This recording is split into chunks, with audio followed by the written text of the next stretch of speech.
Hi everyone, it's Lewis here, and I'm very excited to be presenting my final project on artificial intelligence strategy. Throughout this project, I'll be discussing what we've learned and what we've gone through over this course, and how my organization and organizations in general can successfully deliver artificial intelligence into their organizations.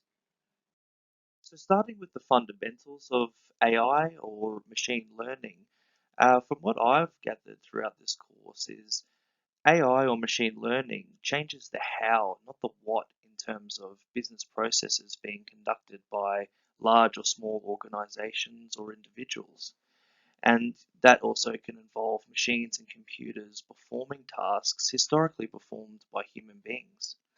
And the end goal essentially is to have a more automated and efficient way of carrying out business processes. And again, whether that's a large organization, a small organization, a customer or end user, yeah, it really doesn't matter because the business processes is the same. It's just how it's actually executed changes.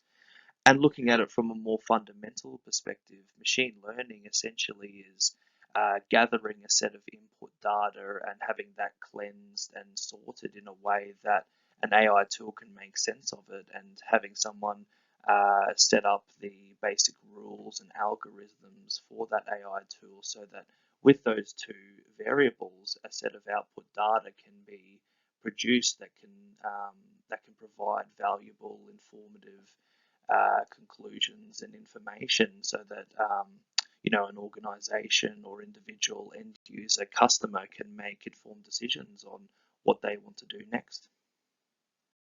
There are plenty of real world cases which AI and machine learning are involved in, but I've used two pretty standard examples just to get a bit of a taste of how AI is used in the real world. The first one is with the company Google. The value proposition is employees are wasting time through spam emails, and that could be employees or any user really. And the way that AI is used in this case is that it has an algorithm in place that can filter out spam emails. And obviously, the benefit of that is it saves a lot of time for people looking through spam emails when they could be spending their time elsewhere looking through useful emails, or just not looking at spam emails at all. And the second example is a lot of federal governments have been using AI in order to gather certain pieces of information on immigrants or citizens in order for them to be able to access the services that they need. So a specific one here in this instance involves new immigrants or citizens of a country requiring information on how to access specific government services. So a lot of countries now have set up a chatbot that can provide quick and up-to-date information, and it communicates to the end user in different languages. And obviously, the benefits of that is that it does save end user time and effort, and it allows them to not have to wait in a queue or surf the net aimlessly to understand where they stand in terms of government services that they can access. And it also frees up a lot of space for government officials to be able to work on more higher end tasks and actually improve the uh, processes in terms of getting access to government services. I think the value and the excuse me relevance of identifying the business problem of a particular organization or business area is that it actually helps determine if AI is in fact the best technology to use in order to solve the problem at hand. Obviously, there are a lot of other useful technologies that can be used, a lot of other automation tools, dashboards, and things like that that can be used to solve a particular business problem. So that's the first thing that is important when it comes to identifying the business problem. Is it helps determine if AI is in fact the best technology to use. And going on from that, if AI is in fact the best technology to use, what is the best tool to use? So, could a chatbot be set up, or could a bot be set up that does text, facial, speech recognition, and all the other wonderful things that AI can provide for its customers, its business users, its stakeholders, etc. And again, moving from that, how exactly could it goes even further in terms of understanding how would the chosen tool be implemented, when considering the culture of the organization, the funds available, the skills and resources available to the organization, funding models and things like that. A lot of those, a lot of it starts with identifying the business problem and how to go about solving it. AI and a lot of technologies that deal with mass data and sensitive information, of course, need to consider a lot of the ethics around how they're using that data, what they're using it for, who's benefiting from it. All of those things need to be taken into consideration when providing this and creating these kinds of tools.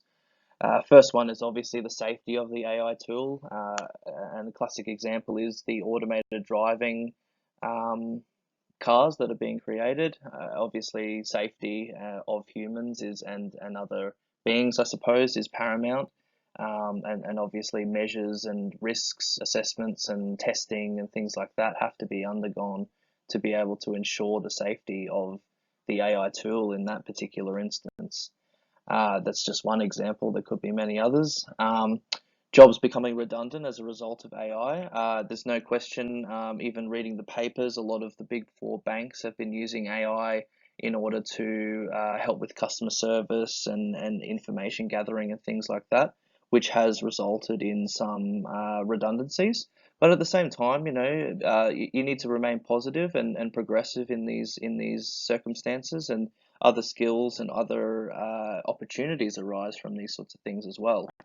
And last but certainly not least, it's very important to have a governance structure and good framework in place in terms of ensuring the privacy of whatever that information that may be, whether it's personal or sensitive data, and how that data is actually being used, who owns that data, and what sort of structure is in place, what are the laws in place in terms of how that data is used and manipulated and things like that. And just using my specific example that I would like to leverage use in my business area as an FI chatbot, we probably don't have the same amount of ethical considerations as other large scale tools, such as, how Google use a lot of their AI tools, and Google and Amazon and things like that, Facebook. But, we still need to consider how we're using our data, who makes the calls, and how the tool is actually used and developed and improved over time.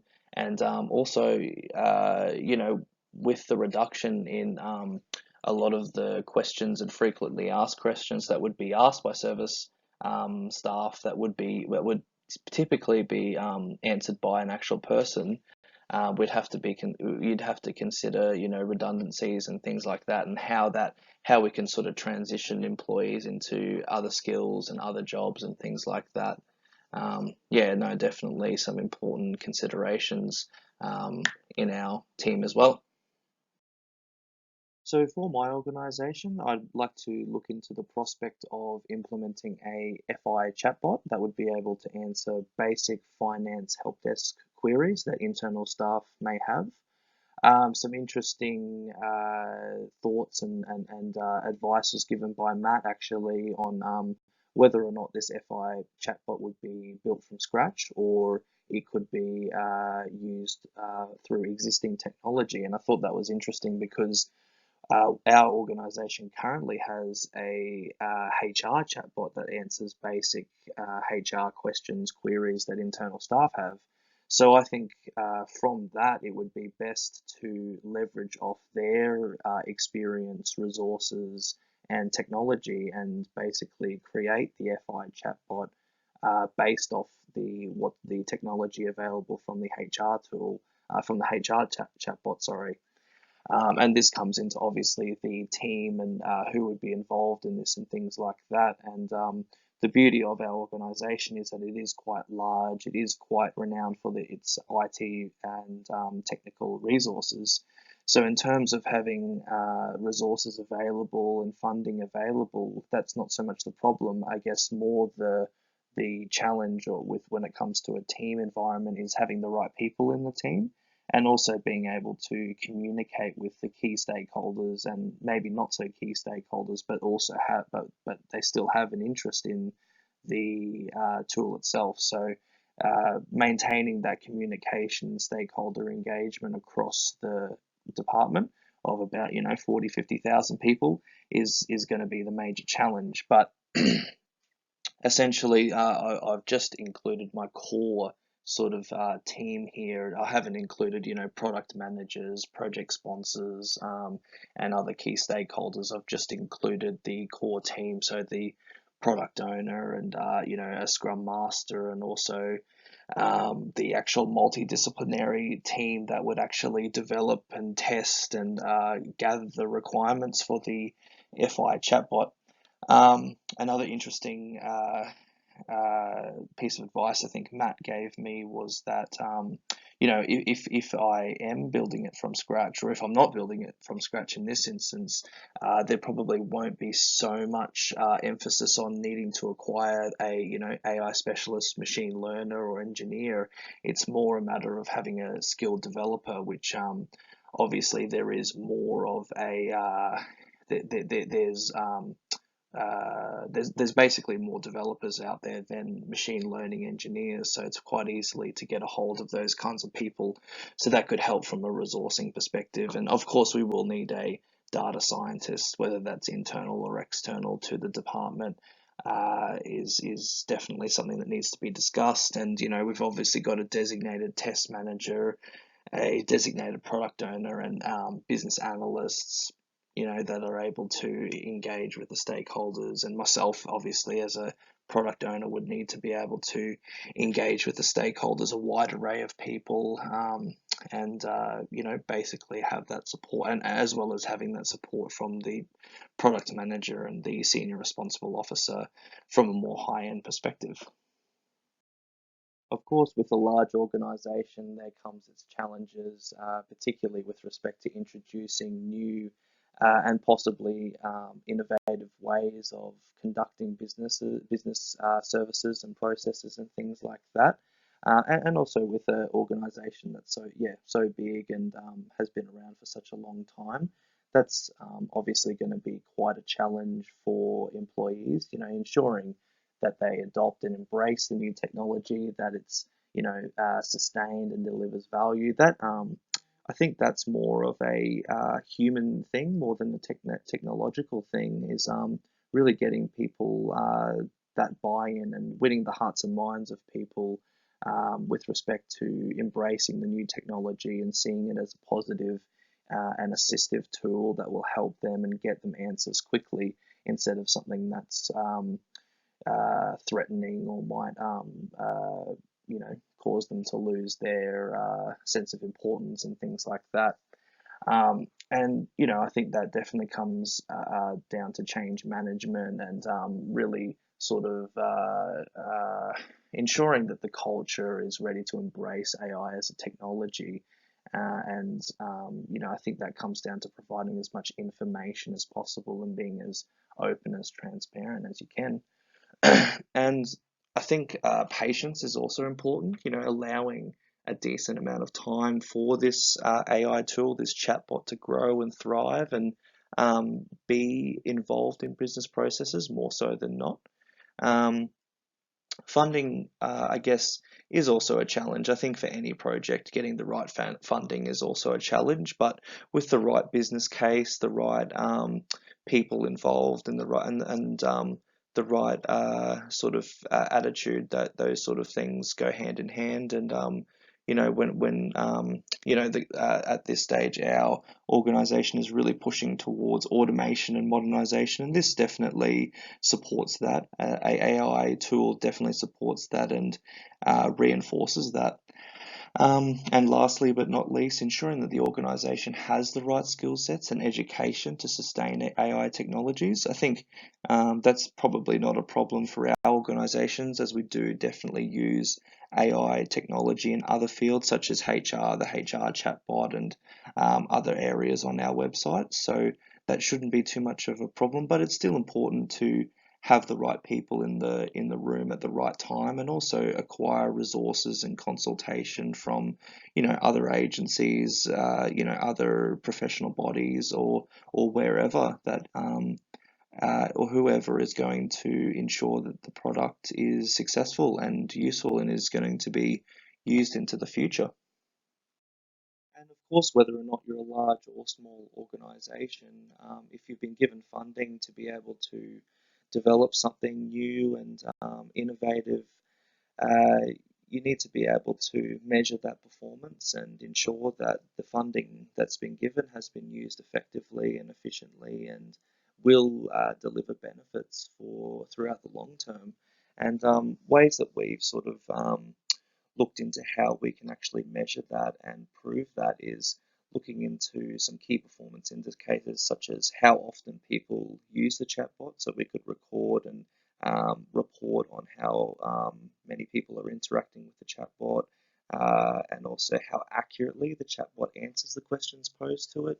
So we can do satisfactory ratings and satisfactory reports and things like that, get some surveys out there to see how end users are feeling about the product, what needs to be improved, what they like, what they don't like, and things like that.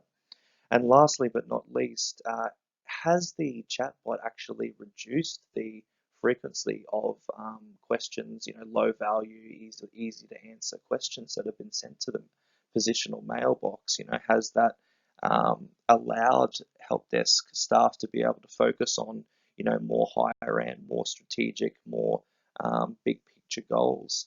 Um, yeah, so those are our main indicators that we're going to look at in order to ensure that the funding and the project was worthwhile in the end. That's all from me, everyone. Thanks very much for listening. It's been a very exciting journey looking into how to best implement an AI strategy, what things need to be considered from, the business problem to how it's actually going to be deployed in an organization, and looking into the different technologies available, also considering the ethical considerations and things like that, how to best use AI to assist people and help people and ensure that the tool is not hindering people and taking advantage of people. It's been a very awesome ride, and thanks very much for listening. And I hope you enjoyed the presentation. Thank you very much. Cheers. Bye.